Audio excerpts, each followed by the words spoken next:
Hello, I am so glad you joined me today. My name is Judy K. Herman, and I want to share with you 3 positive traits of high achieving women that contribute to messy relationships.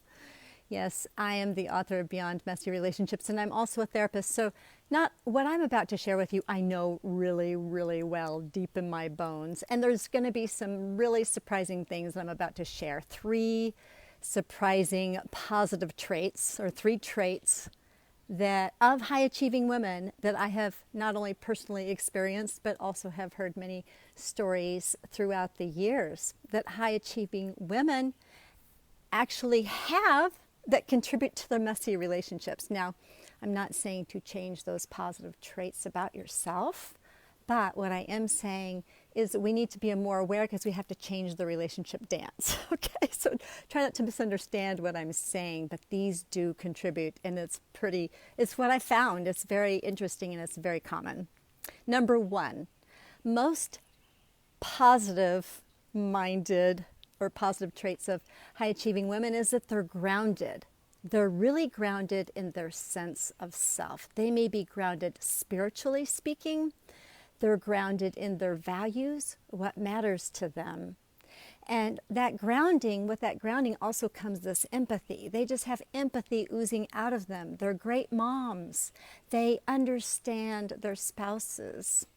And I'm saying that grounding, and especially the trait of empathy, could actually contribute to a messy relationship.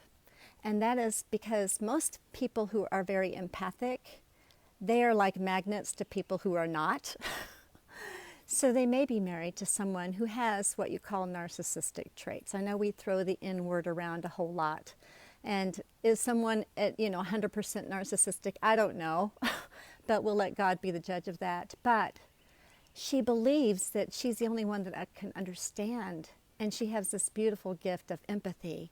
But in reality, she may be actually empathic to the point where she's enabling. And I'll get to that in a minute. But first of all, empathic, high-achieving women, they're grounded. They're very grounded. They want to do the right thing. Number 2, she has this pattern of growth, personal development, and professional development. So she might go through, and I do deal with it, I'm a therapist myself, and you have these aha moments when you go through this process. You hear the stories of others, and whenever we do grow developmentally in our professions and in our personal lives, we are more aware. And so that growth, if one person is growing, if she is growing and her husband is not, the way that contributes is there might be this big drift, this big wedge, because she realizes, oh my gosh, I might be outgrowing my spouse. So that's the second trait. Number 1, she's grounded. Number 2, she's growing. And number 3, she gets things done.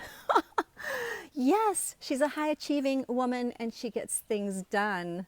And the way that contributes to messy relationships is she's likely doing for others what only they can do for themselves. So she believes if she prays enough, if she has more sex, and if she does this or that, or more faith, she's always looking at herself and she's doing for others. But what's really happening is she may indeed be enabling poor behavior, thinking that she can do what only that other person can do. So what's the answer to this? No, it's not to be less empathic or less grounded or less growing. No, you keep on growing because your life is so very, very important, right?